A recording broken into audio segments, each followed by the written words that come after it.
الله الرحمن الرحيم الحمد لله رب العالمين الرحمن الرحيم مالك يوم الدين إياك نعبد وإياك نستعين اهدنا الصراط المستقيم صراط الذين أنعمت عليهم غير المغضوب عليهم ولا الضالين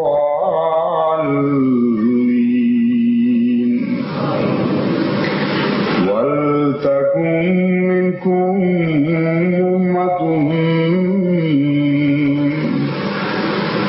أمة يدعون إلى الخير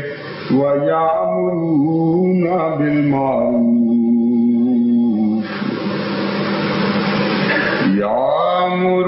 بالمعروف وينهون عن المنكر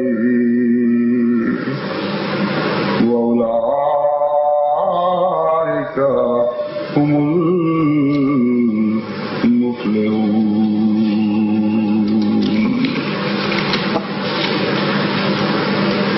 كنتم خير أمة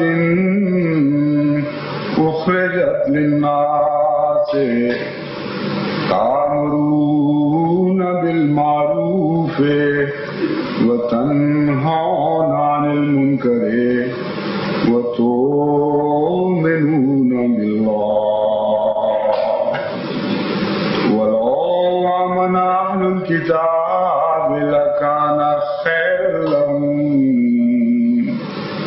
منهم المؤمنون وأكثرهم الفاسقون.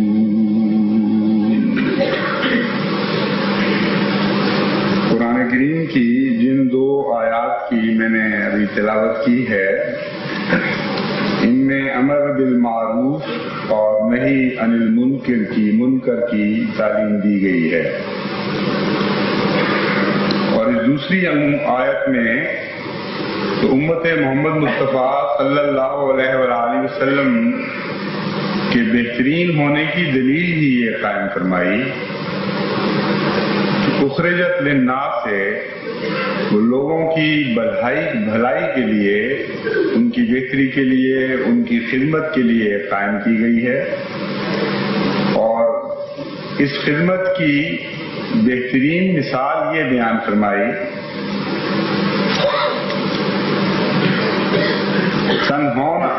تامرون بالمعروف ہے کہ اے امت محمدیہ تم جو بہترین امت ہو اللہ کی نظر میں، اس کی سب سے بڑی وجہ یہ ہے کہ تامرون بالمعروف ہے، تم اچھی باتوں کی نصیحت کرتے ہو، وتنہون عن المنکر اور بری باتوں سے روکتے چلے جاتے ہو، وہ تؤمنون باللہ اور اللہ پر سچا ایمان رکھتے ہو. ولو آمن اہل الکتاب کاش اہل کتاب بھی اگر ایمان لے آتے تو ان کے لیے بہتر تھا. منہم المومنون واکثرہم الفاسقون، کچھ ان میں مومن بھی ہیں لیکن اکثر ان میں سے فاسق ہیں. امر واقعہ یہ ہے کہ امر بالمعروف اور نہی عن المنکر کا قوموں کی زندگی سے بڑا گہرا تعلق ہے، اور کوئی قوم بھی ان دو صفات کے بغیر لمبے عرصے تک زندہ نہیں رہ سکتی. بظاہر اس میں یہ تعلیم ہے کہ دوسروں کو نصیحت کرو، دوسروں کو بری باتوں سے روکو اور اچھی باتوں کا حکم دو. لیکن اس تاریخ کے اندر، اس حکم کے اندر ایک مخفی حکم ہے جس کا اس جماعت کی ذات سے بھی تعلق ہے جو اچھی باتوں کا حکم دیتی ہے اور بری باتوں سے روکتی ہے. اور قرآن کریم نے دوسری جگہ اس مضمون پر روشنی ڈالتے ہوئے پہلی قوموں کی ہلاکت کی یہ وجہ بیان فرمائی کہ انہوں نے یہ کام چھوڑ دیے تھے. اور حضور صلی اللہ علیہ وآلہ وسلم نے بھی مختلف تمثیلات کے رنگ میں اس بات کو واضح فرمایا کہ وہ قومیں جو نیک باتوں کا حکم دینے سے رک جایا کرتی ہیں اور بری باتوں سے روکنے سے رک جایا کرتی ہیں، وہ بالآخر ہلاک ہو جایا کرتی ہیں. ایک کشتی کی مثال دے کر آپ نے واضح فرمایا کہ دیکھو، اگر ایک ہی کشتی میں ایسے لوگ سوار ہوں جو نیک ہوں اور بچنا چاہتے ہیں، اور ایسے لوگ بھی سوار ہوں جو بد ہوں اور جن کے مقدر میں ہلاکت لکھی ہو، اگر وہ ہلاک ہونے والے کشتی میں سوراخ کر دیں تو وہ لوگ جن کو بچنا چاہیے، جو نیک ہیں، وہ ان کو باز نہ رکھیں اور ان کو سمجھائیں نہیں، تو جب کشتی ڈوبے گی تو پھر نیک اور بد میں فرق نہیں کرے گی. بہت ہی ایک عظیم الشان طرز بیان ہے حضور اکرم صلی اللہ علیہ وآلہ وسلم کا، جس میں یہ بتایا گیا ہے کہ اگر معاشرہ بد ہو رہا ہو، اگر ماحول خراب ہو رہا ہو اور چند نیک لوگ یہ سمجھیں کہ ہمیں اس سے کیا فرق پڑتا ہے، لوگ تباہ ہوتے ہیں تو تباہ ہو جائیں، ان کو یاد رکھنا چاہیے کہ جب قومیں تباہ ہوا کرتی ہیں تو اس وقت پھر نیک و بد کی تمیز نہیں رہا کرتی. بعض عذاب ایسے ہیں، جیسا کہ قرآن کریم سے پتہ چلتا ہے، جو نیک و بد میں تمیز نہیں کرتے، وہ قومی عذاب ہوتے ہیں. اس لیے زندہ رہنے والی قوموں کے لیے ایک مجبوری ہے، اگر وہ زندہ رہنا چاہتی ہیں تو ان کا فرض ہے اپنی بقا کی خاطر وہ نیک کاموں کی نصیحتیں کرتی چلی جائیں اور برے کاموں سے روکتی چلی جائیں. اور سارے معاشرے کی اصلاح کی ذمہ داری ان چند لوگوں پر ہوتی ہے جن کو خدا تعالیٰ اس کام کے لیے چن لیا کرتا ہے. تأمرون بالمعروف و تنہون عن المنکر میں دوسری بات قابل توجہ یہ ہے کہ اس میں کسی مذہبی عقیدے کی تفریق کا کوئی ذکر نہیں. یہ نہیں بتایا گیا کہ یہ لوگ کسی خاص عقیدے کی تبلیغ کرتے ہیں اور بعض خاص عقیدوں سے روکتے ہیں، بلکہ اصلاح معاشرہ کی طرف توجہ دلائی گئی ہے.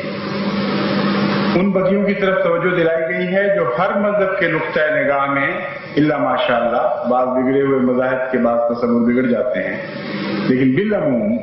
ہر مذہب کے نقطۂ نگاہ میں وہ بدیاں کہلاتی ہیں. ان باتوں کو حکم دیتے ہیں جو اکثر مذاہب کی روح سے نیکیاں کہلاتی ہیں، یعنی انسانی سطح کی نیکیاں اور انسانی سطح کی بدیاں، حقوق العباد سے تعلق رکھنے والی نیکیاں اور حقوق العباد سے تعلق رکھنے والی بدیاں. ان امور میں تمام قوموں کے مصالح مشترک ہوتے ہیں، ان کے مقاصد مشترک ہوتے ہیں. ایک ہی وطن میں مختلف مذاہب کے ماننے والے بس رہے ہوتے ہیں، لیکن یہ وہ قدر مشترک ہے جو ہر انسان کے درمیان پائی جاتی ہے، اور مذہب کا اختلاف حائل نہیں ہو سکتا اس بات میں. اس لیے نیک بات کی نصیحت کرنے کا جو ارشاد فرمایا امت محمدیہ کو اللہ تعالیٰ نے، اس پر کوئی اعتراض یہ نہیں اٹھ سکتا کہ تمہارے تو عقائد مختلف ہیں، مثلا ہندو ان کو یہ نہیں کہہ سکتے، عیسائی ان کو یہ نہیں کہہ سکتے. دنیا کے کسی مذہب کا تعلق رکھنے والا کوئی معقول انسان ان کو یہ نہیں کہہ سکتا کہ تم ہمیں کیوں کہتے ہو کہ سچ بولو اور جھوٹ نہ بولو، تم کیوں ہماری فکر کرتے ہو کہ ہم رشوت لیتے ہیں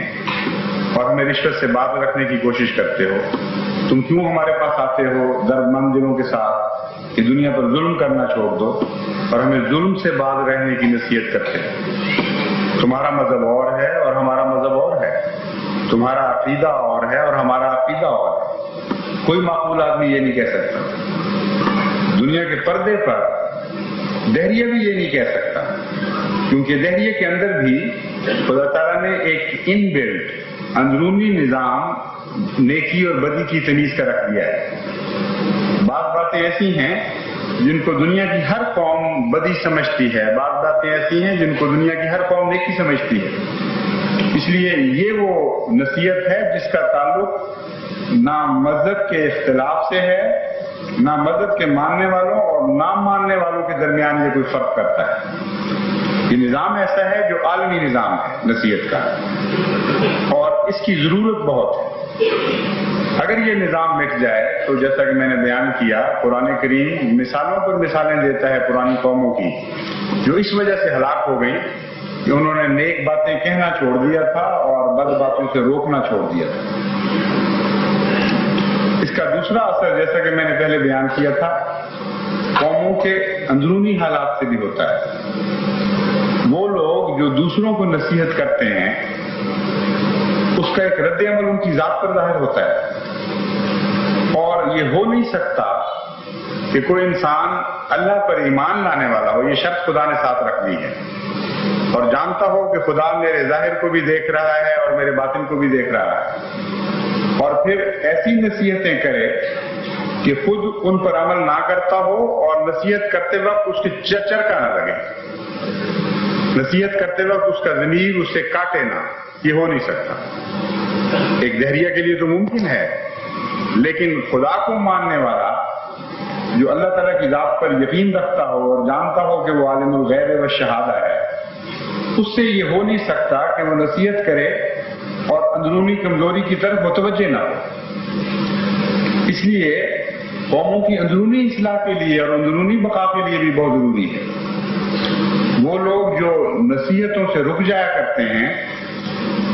ان کے رکنے میں بھی بسا اوقات یہ وجہ شامل ہوتی ہے کہ وہ بدیاں کرنا چاہتے ہیں، بعض معاشرتی برائیوں میں مبتلا ہونا چاہتے ہیں، اور جانتے ہیں کہ اگر ہم نے روکا لوگوں کو تو اچانک ہم ان کے سامنے آ جائیں گے اور پھر ان برائیوں میں خود ملوث نہیں ہو سکیں گے۔ بیرونی ملکوں میں نے مشاہدہ کیا کہ بعض احمدی اس لیے نظام جماعت سے الگ ہو کر خاموش ہوئے کہ وہ بعض بدیاں کرنی چاہتے تھے، اور اس لیے وہ غیروں کو نصیحت نہیں کرتے تھے کہ جانتے تھے کہ ہمارے اندر یہ کمزوریاں ہیں، بلکہ بالارادہ کرنا چاہتے ہیں۔ تو چونکہ بدی کے آخری مقام پر نہیں تھے، پہلا قدم اٹھ رہا تھا، اس لیے منافقت کرنے کی ان میں ضرورت نہیں تھی۔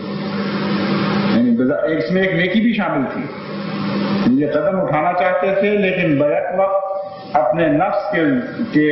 چرکوں سے بچنا چاہتے تھے، اس لیے انہوں نے یہ طریق اختیار کیا کہ خاموش ہو گئے۔ اور بہت سی جگہ آپ یہ مشاہدہ کریں گے کہ ایسا واقعہ ہوتا چلا جا رہا ہے ہماری سوسائٹیوں میں، اور جو نیک نصیحت کرتا ہے اگر اس کے اندر کمزوریاں ہیں بھی تو وہ رفتہ رفتہ دور ہونے لگتی ہیں، کیونکہ نیک نصیحت کے نتیجے میں ایک اندرونی نظام، دل کی طرف سے حملوں کا نظام شروع ہو جاتا ہے۔ اور امر واقعہ یہ ہے کہ بیرونی نصیحت سے بہت زیادہ یہ اندرونی نصیحت کا نظام کارگر ہوا کرتا ہے، اور یہ جدوجہد ضمیر کو زندہ رکھتی ہے۔ جن قوموں کا ضمیر نہ مرے ان کے متعلق زندگی کی ضمانت دی جا سکتی ہے، جن کا ضمیر مر جائے ان کے لیے زندگی کی کوئی ضمانت نہیں۔ تو نصیحت کا نظام باوجود اس کے کہ کمزوریاں ہوں، یہ زندگی کی ضمانت ہے، اور منافقت کو دور کرنے کے لیے ایک عظیم الشان نظام ہے۔ لیکن بعض اوقات بعض لوگ یہ خیال کرتے ہیں کہ ہم چونکہ کمزور ہیں، ہم بدیوں میں ملوث ہیں، اس لیے ہمیں نصیحت نہیں کرنی چاہیے۔ اور بہت سے لوگوں کو یہ دیکھا گیا ہے، بعض بیعت کرنے میں اس لیے کتراتے ہیں، وہ کہتے ہیں ہمیں سمجھ تو آ گئی ہے لیکن ہم بڑے کمزور ہیں، اور اپنی کمزوریوں پر نگاہ کر کے اس عہد بیعت کو نبھا نہیں سکتے، اور ہمارا ضمیر ہمیں شرمندہ کرے گا۔ اور بعض لوگ تبلیغ سے اس لیے باز رہتے ہیں کہ ہمارے اندر اپنی کمزوریاں ہیں، ہم کس منہ سے دوسروں کو بلائیں۔ چنانچہ حضرت مرزا سلطان احمد صاحب رضی اللہ تعالیٰ عنہ نے حضرت مسیح موعود علیہ السلام کے وصال کے بہت بعد بیعت کی، جبکہ زندگی میں ایمان لے آئے تھے، اور اپنے بیٹے مرزا عزیز احمد صاحب کو آپ نے خود نصیحت کی کہ بیعت کر لو، اور ایمان لانے کے باوجود بیعت نہیں کرتے تھے۔ جب پوچھا گیا، بعض دوستوں نے پوچھا تو انہوں نے کہا میں جانتا ہوں میرا باپ سچا ہے، میں تو اس گھر کا پلا ہوا ہوں، لیکن میرے اندر کمزوریاں ہیں اور میرا نفس مجھے شرمندہ کرتا ہے کہ تم اس قابل نہیں کہ اس عظیم باپ کی بیعت کر سکو۔ تو یہ بھی ایک خیال پیدا ہو جاتا ہے، لیکن امر واقعہ یہ ہے کہ یہ منافقت نہیں ہے۔ منافقت ایک اور چیز کا نام ہے، میں اس کی وضاحت ابھی کروں گا۔ ہر انسان کچھ کمزوریاں اپنے اندر رکھتا ہے اور کوئی انسان بھی کامل نہیں، سوائے انبیاء علیہ السلام کے، جن کو معصومیت اللہ تعالیٰ کی طرف سے عطا ہوتی ہے، کیونکہ خدا تعالیٰ نے ان کو نمونہ بنانا ہوتا ہے، اور ان معصوم انبیاء میں سے سب سے زیادہ معصوم حضرت اقدس محمد مصطفیٰ صلی اللہ علیہ وآلہ وسلم تھے، کیونکہ وہ جملہ نبیوں کے لیے بھی ایک ماڈل تھے۔ یہ تو ایک خاص خدا کے مقدس اور برگزیدہ طبقے کا حال ہے کہ وہ معصوم ہیں، لیکن خدا کے خاص فضل کے نتیجے میں اپنی طاقت کی بنا پر نہیں۔ باقی انسان کسی بھی مقام پر کھڑا ہو، وہ معصوم عن الخطا قرار نہیں دیا جا سکتا۔ بس اگر اسے منافقت سمجھا جائے کہ ایک انسان کمزور ہو، کچھ کمزوریاں اپنے اندر رکھتا ہو اور اس کے باوجود لوگوں کو نصیحت کرے، تو پھر تو یہ آیت کریمہ سوائے انبیاء کے کسی کے اوپر بھی صادق نہیں آئے گی۔ صرف نبی ہی ہیں جو جرأت کے ساتھ یہ کہہ سکتے ہیں کہ ہم منافق نہیں ہیں، ہمارا ظاہر و باطن 100% ایک ہے، اور ہمیں خدا نے مامور فرمایا ہے، اس لیے ہم لوگوں کو نصیحت کرتے ہیں۔ اور اکیلا نبی اگر یہ کام شروع کرے تو دنیا کی کیا پلٹ ہی نہیں سکتی۔ بڑی بڑی قوموں کو اس نے مخاطب کرنا ہوتا ہے، بڑے بڑے معاند لوگوں کو اس نے مخاطب کرنا ہوتا ہے، جو نصیحت کے بدلے میں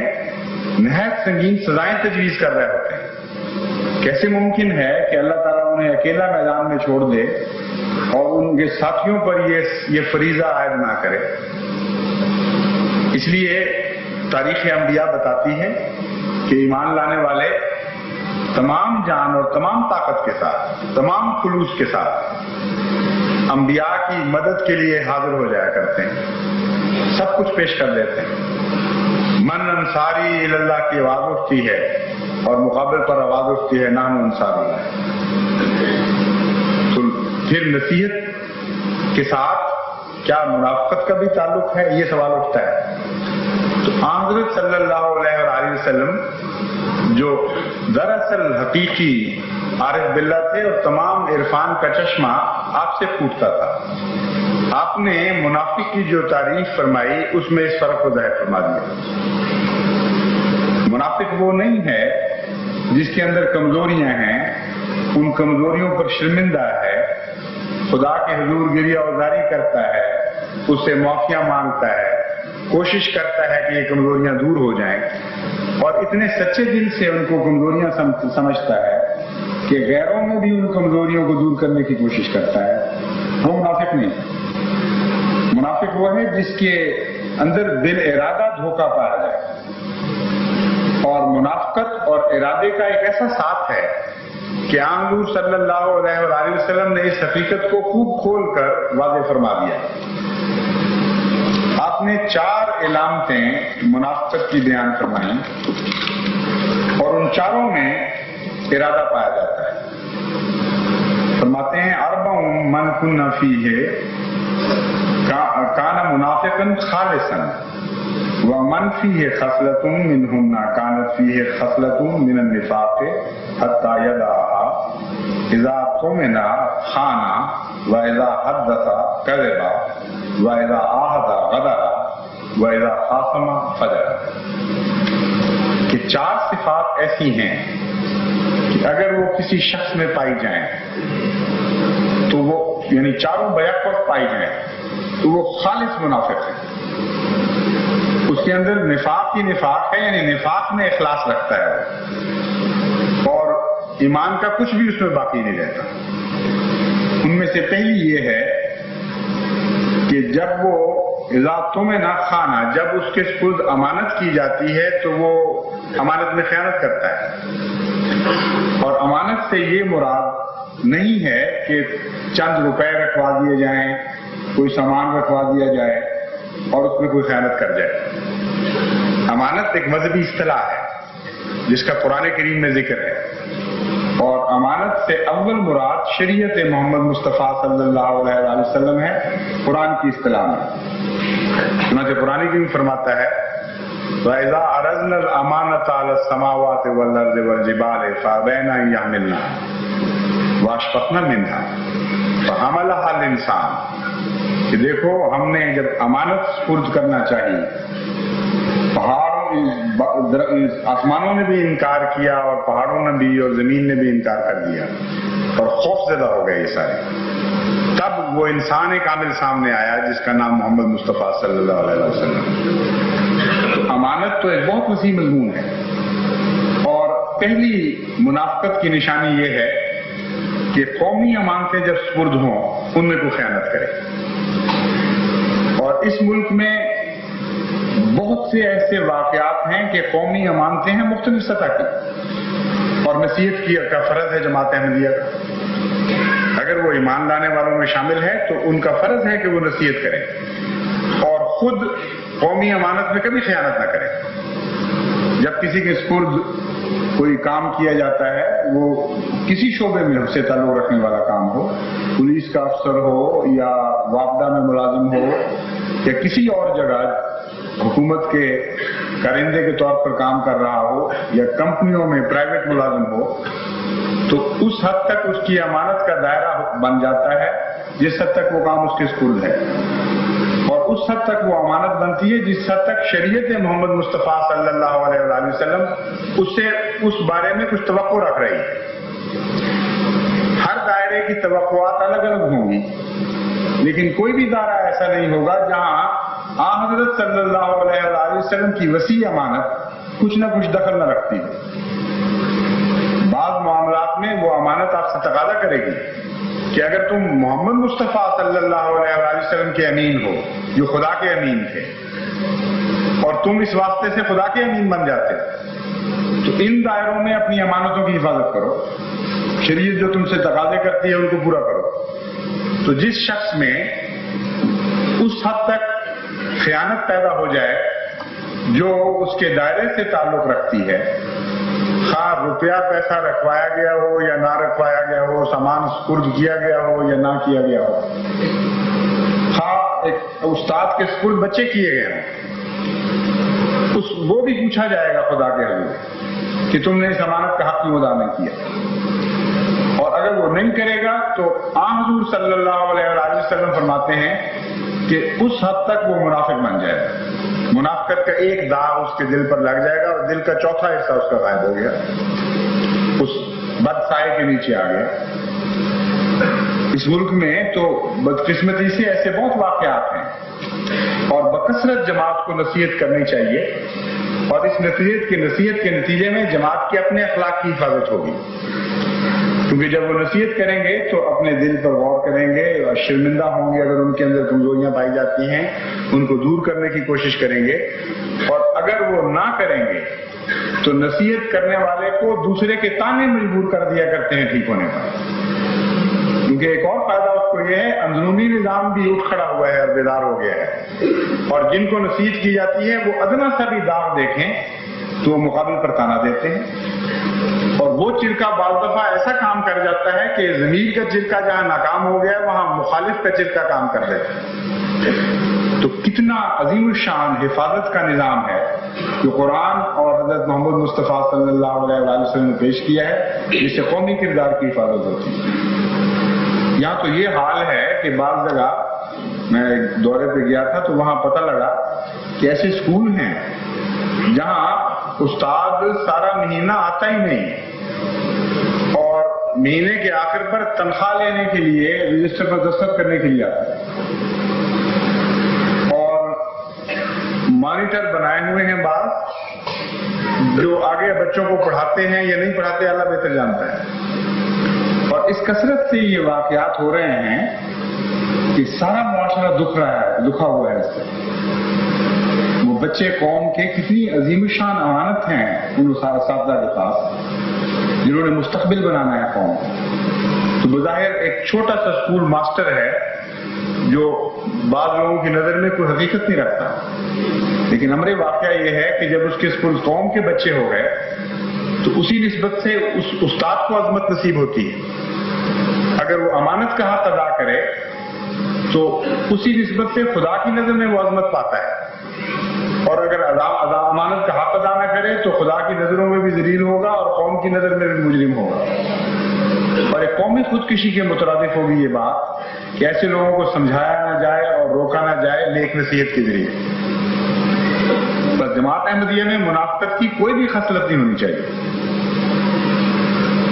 بہت بڑا کام ہے، ساری دنیا کی اصلاح کرنا کوئی معمولی کام تو نہیں۔ اگر ہم منافقت کا شکار ہو جائیں گے تو پھر باقی کیا رہے گا؟ یہ تو ویسی بات ہوگی جیسے ایک دفعہ حضرت امام ابو حنیفہ رحمت اللہ علیہ جا رہے تھے، بارش ہو رہی تھی، کیچڑ تھا، تو آپ نے دیکھا کہ ایک بچہ بڑی تیزی سے دوڑ رہا ہے۔ تو حضرت امام ابو حنیفہ نے اس کو کہا کہ بیٹے ذرا آہستہ، پھسل نہ جانا۔ وہ بڑا ذہین بچہ تھا، فوراً مڑا اور اس نے کہا امام صاحب میں پھسلوں گا تو ایک بچہ پھسلے گا، آپ نہ پھسل جانا، کیونکہ آپ پھسلیں گے تو قوم پھسل جائے گی۔ کتنا عظیم الشان جواب دیا اس نے۔ بس وہ جماعت جو امین مقرر ہو گئی ہو ساری دنیا کی، اس کو اپنی امانتوں کی حفاظت کا خیال نہ رہے تو وہ کیا رہے گی باقی؟ کس طرح دنیا کی اصلاح کر سکے گی؟ اس لیے ان امانتوں کی حفاظت سب سے زیادہ اہم اور اول فرض جماعت احمدیہ کا ہے۔ کوئی ایک بھی علامت منافق کی آپ کے اندر موجود نہیں رہنی چاہیے۔ اگر خدا نہ خواستہ ہے تو اس کو دور کریں، اور جب آپ نصیحت شروع کر دیں گے تو کمزوریاں دور ہونی شروع ہو جائیں گی۔ اور بال ارادہ منافقت کا تو میں تو خیال بھی نہیں کر سکتا کہ کوئی احمدی اس کا مرتکب ہو سکے۔ منافقت کی جیسا کہ میں نے کہا تھا دو قسمیں نظر آتی ہیں، ایک ہے مجبوری کی کمزوریاں جن سے انسان شرمندہ ہو اور نفس اس کو ذلیل کرتا رہے، خدا کے حضور روئے گریہ ازاری کرے، دور کرنے کی کوشش کرے اور مجبور سمجھے اپنے آپ کو کہ میں نے دنیا کو نصیحت کرنی ہی کرنی ہے۔ ایسے شخص کو اسلامی اصطلاح میں منافق نہیں کہا جاتا، لیکن جب دل ارادہ کام کرتا ہے اور امانت میں خیانت کرتا ہے تو پھر وہ لازماً منافق بن جاتا ہے۔ دوسری علامت حضور صلی اللہ علیہ وآلہ وسلم نے یہ بیان فرمائی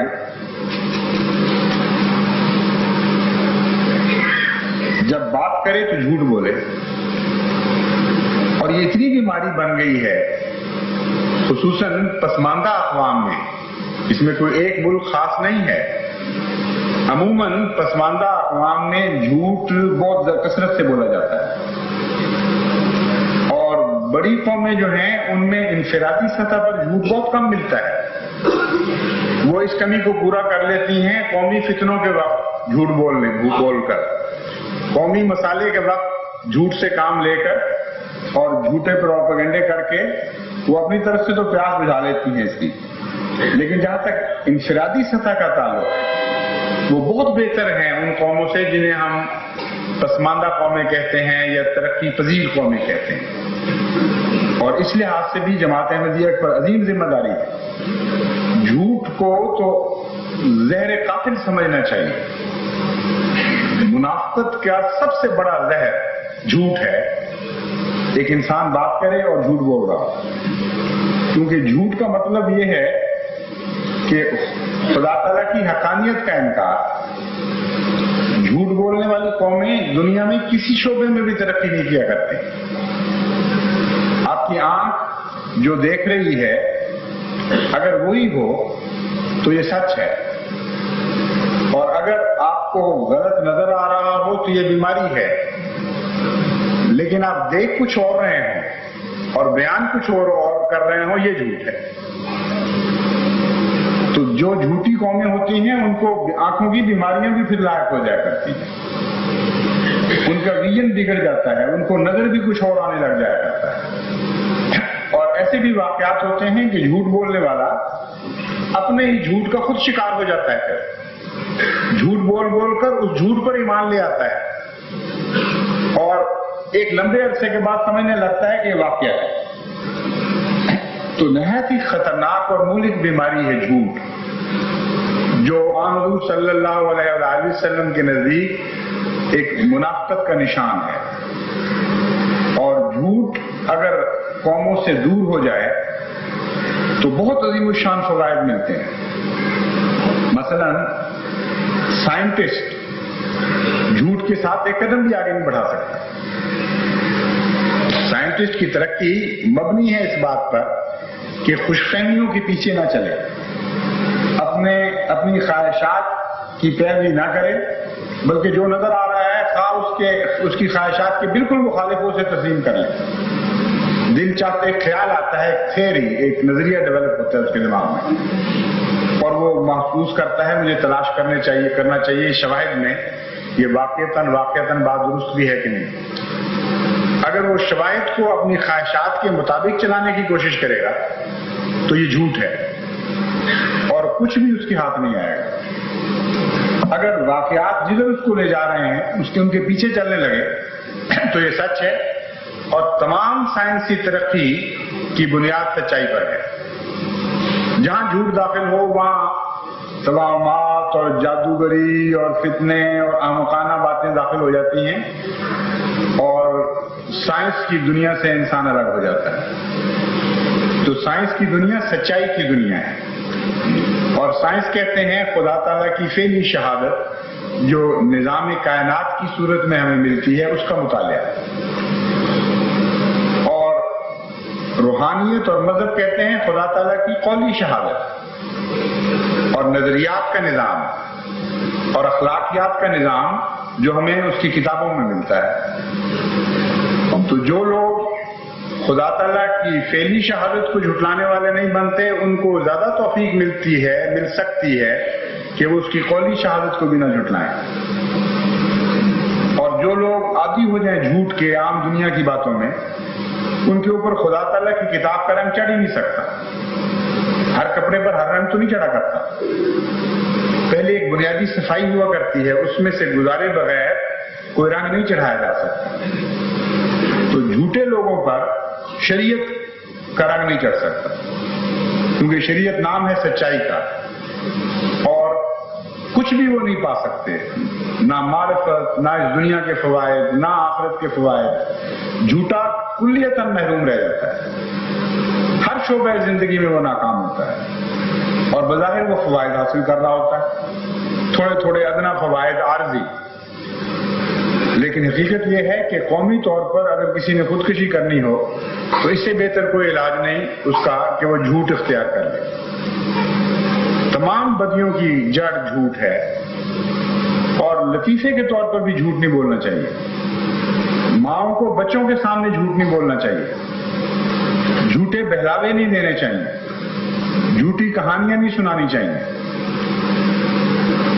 ماؤں کی گودوں میں سچ اور جھوٹ کے فیصلے اکثر ہو جایا کرتے ہیں۔ جب مائیں کہتی ہیں لوری کے طور دل بہلاوے کے طور پر کہ تم چپ کر جاؤ، ہم تمہیں ابھی مٹھائی لا کے دیں گی، اور جانتی ہیں کہ ہم جھوٹ بول رہی ہیں، تو بچے کے دل میں جھوٹ اس طرح جاگزین ہو جاتا ہے کہ جب بڑے ہو کر ان کو نصیحت کرتی ہیں وہی مائیں کہ جھوٹ نہ بولو، تو ان کا دل کہتا ہے کہ یہ اوپر کی باتیں ہیں، اندر کی باتیں وہی ہیں جو ماں کیا کرتی تھی،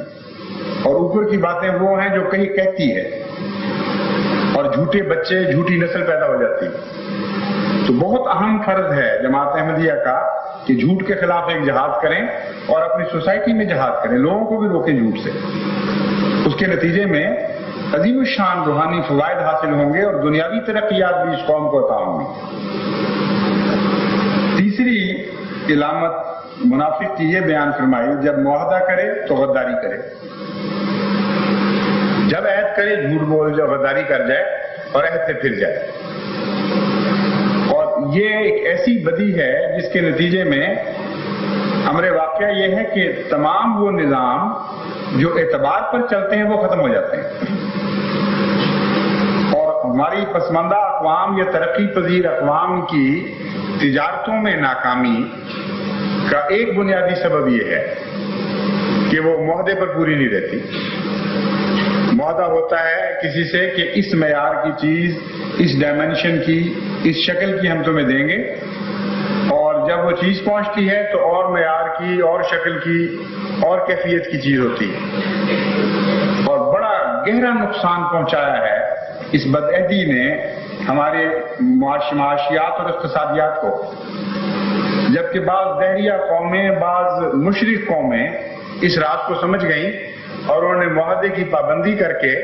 بہت عظیم الشان فوائد اٹھائے ہیں۔ جو کہتے ہیں وہی چیز اندر سے نکلتی ہے۔ تو معاہدے کی خلاف ورزی میں جھوٹ بھی پایا جاتا ہے، اور جھوٹ کے علاوہ کچھ ذاتی فوائد ایسے ہوتے ہیں جس کے نتیجے میں انسان بات سے پھرتا ہے۔ بظاہر تو جھوٹ ہی کی ایک قسم ہے، لیکن جھوٹ سے کچھ زائد عملی شکل اس میں ایک پائی جاتی ہے، اس کو بدعہدی کہتے ہیں۔ اور بدعہدی بعض دفعہ شروع سے ہی نیت میں داخل ہوتی ہے، بعض دفعہ مشکل حالات انسان کو بدعہدی پر مجبور کر دیتے ہیں۔ لیکن آن حضرت صلی اللہ علیہ وآلہ وسلم کا اسوہ یہ تھا کہ کبھی کسی عہد کو آپ نے نہیں توڑا۔ سخت ترین آزمائش کے وقت بھی آپ نے کبھی کسی عہد کو نہیں توڑا۔ ساری زندگی ہمیشہ دشمن اپنے عہد توڑتے رہے، لیکن حضرت محمد مصطفیٰ صلی اللہ علیہ وآلہ وسلم نے عہدوں کی حفاظت فرمائی ہے اور اسی کی تلقین فرمائی۔ بس جماعت احمدیہ کو بھی اس بات کو مضبوطی سے پکڑ لینا چاہیے، خواہ وہ تاجر ہوں، خواہ وہ انڈسٹریلسٹ یعنی کارخانے دار ہوں، خواہ وہ ملازم ہوں۔ اب ملازمت میں بھی ایک معاہدہ ہوتا ہے، اور بظاہر انسان کو محسوس بھی نہیں ہوتا کہ میں جھوٹ بول رہا ہوں، لیکن معاہدہ شکنی جیسا کہ میں نے بیان کیا ہے جھوٹی کی قسم ہے۔ معاہدہ ہوتا ہے اور وہ بعض دفعہ تحریری، بعض دفعہ غیر تحریری۔ توقع کی جاتی ہے بعض ملازموں سے کہ جب ہم تمہیں اتنی تنخواہ دیں گے تو تم یہ کام کرو گے۔ جب آپ ڈیسک سے اٹھ کے چلے جائیں گے اور وہ کام نہیں کریں گے، جب بہت سب آپ گپوں میں لڑا دیں گے، تو جھوٹ تو نہیں آپ بول رہے لیکن بدعہدی ضرور کر رہے ہیں، اور عملی جھوٹ کی ایک قسم ہے بدعہدی۔ اس لیے حضرت صلی اللہ علیہ وآلہ وسلم نے اس کو جھوٹ سے الگ بیان فرمایا، کیونکہ اس کا دائرہ بعض جگہ مختلف ہو جاتا ہے۔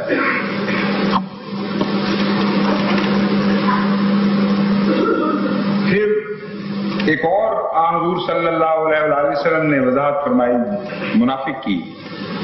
کہ جب مباحثہ کرے، جب اختلافی امور پہ گفتگو کرے تو گالیاں اور فحش کلامی شروع کر دے۔ فرمایا مومن کی شان کے خلاف ہے۔ اور اب دیکھیں کہ نصیحت کرنے والوں کے لیے کتنا ضروری ہے یہ۔ ایک ایسی جماعت جو نصیحت پر مامور ہو، اگر کوئی اس کو آگے سے اس سے بدسلوکی سے پیش آئے، اس کی بات نہ مانے یا سختی کرے، اور ایسی جماعت جو نکلی ہے دنیا کو نصیحت کرنے کے لیے اور ان کی اصلاح کے لیے، وہ مقابل پر فحش کلامی شروع کر دے، تو اس کا تو سارا اثر باطل ہو جائے گا۔ اس لیے جماعت احمدیہ میں خواہ کتنی ہی بد کلامی ان کے مخالف کی جائے، جواب میں بد کلامی نہیں ہونی چاہیے۔ اگرچہ بعض مواقع پر قرآن کریم اجازت دیتا ہے اس کی، اور اصلاح کے خاطر اور بعض حقائق کو دلوں میں اتارنے کے لیے، لیکن اس کے لیے اللہ تعالیٰ کے وہ بندے جو مامور ہوں وہ خاص مسالے کے پیش نظر سختی کرتے ہیں۔ جیسا کہ ایک مجلس میں سوال کیا گیا تھا کہ قرآن کریم میں جو آتا ہے اتل بعد ذالک زنین،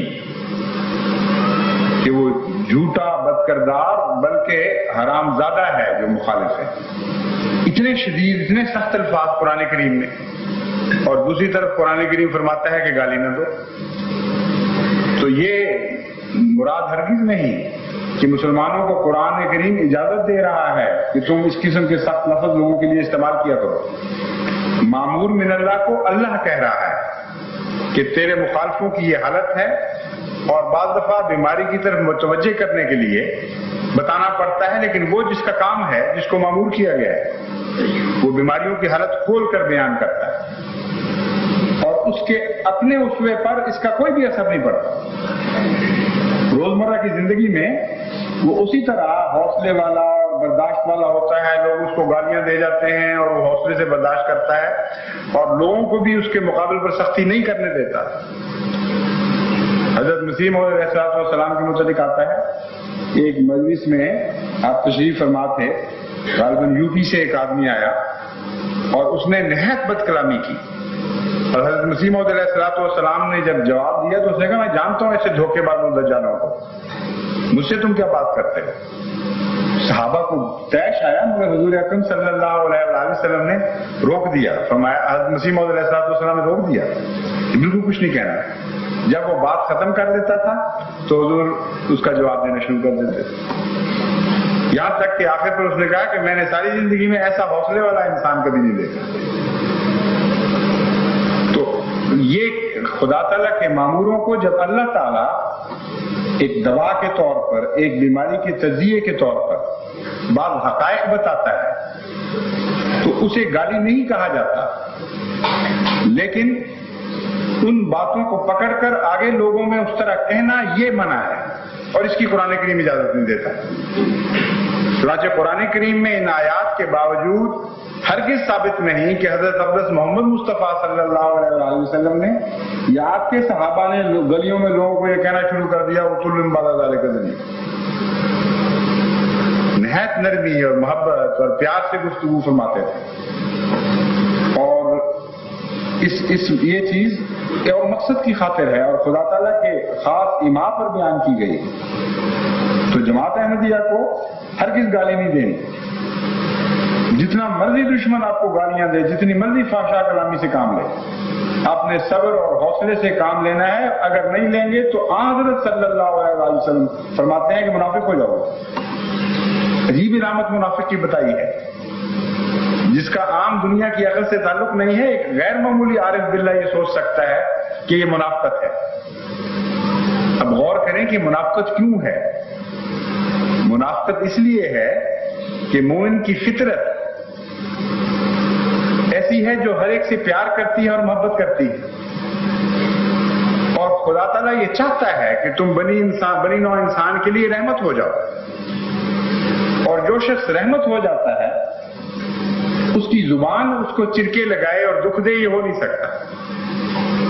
اس لیے وہ اپنی ذات کا منافق ہے، اپنے اندرونے کا منافق ہے۔ جب وہ زخم لگاتا ہے غیر کو تو اپنی اس فطرت پر زخم لگانا ہوتا ہے جو خدا تعالیٰ نے اس کو عطا فرمائی ہے اور جس کی اس سے توقع رکھتا ہے۔ تو اس لیے دنیا میں کوئی بھی منافق ہو ہمیں وہ بھی پسند نہیں، لیکن جماعت احمدیہ بہرحال منافق نہیں ہونی چاہیے۔ اور جہاں منافقت کی یہ 4 صفات آپ دیکھیں، وہیں نصیحت اور محبت اور پیار کے ساتھ ان کو دور کرنا شروع کر دیں، کیونکہ جس حد تک منافقت دور ہوتی ہے معاشرے سے، اس حد تک وہ حق کو قبول کرنے کے قریب آتا چلا جاتا ہے۔ جس حد تک منافقت بڑھتی چلی جاتی ہے، اس وقت تک وہ حق کو قبول کرنے سے دور ہٹتا چلا جاتا ہے۔ اس لیے یہ ابتدائی 4 قدم ہیں قوم کی آخری اصلاح کے لیے۔ اگر یہ قدم آپ نہیں اٹھائیں گے تو آخری اصلاح ممکن ہی نہیں ہے۔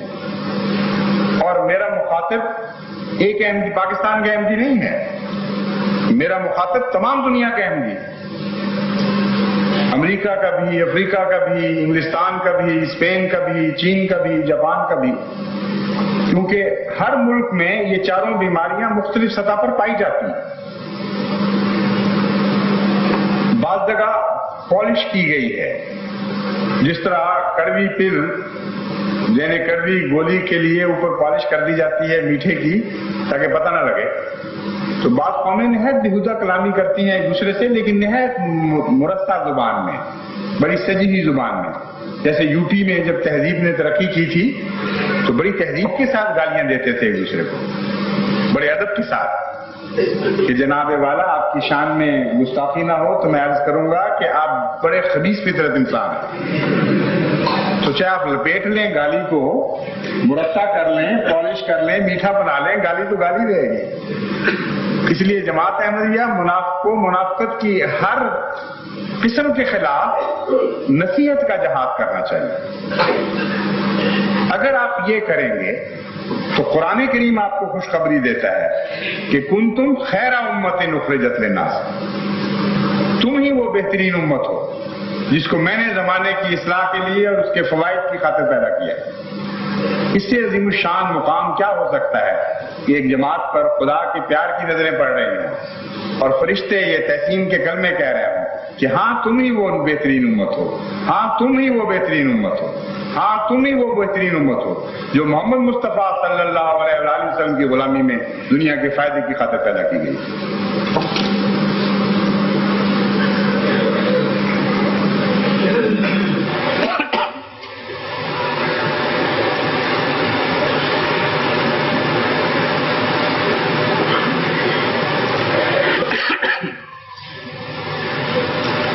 الحمدللہ نحمده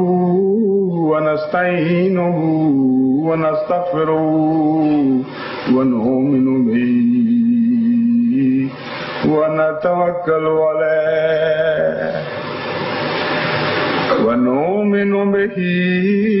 ونتوکل علیہ ونعوذ باللہ من شرور انفسنا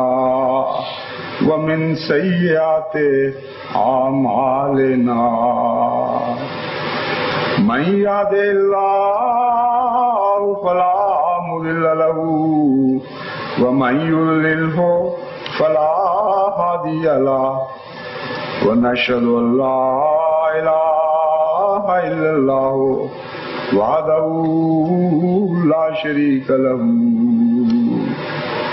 ونشهد ان محمدا عبده ورسوله عباد اللہ رحمكم اللہ ان اللہ یامر بالعدل والإحسان وإیتاء ذی القربى وَيَنْهَى عَنِ الْفَحْشَاءِ وَالْمُنْكَرِ وَالْبَغْيِ يَعِظُكُمْ لَعَلَّكُمْ تَذَكَّرُونَ اذْكُرُوا اللَّهَ يَذْكُرْكُمْ وَادْعُوهُ يَسْتَجِبْ لَكُمْ وَلَذِكْرُ اللَّهِ أكبر۔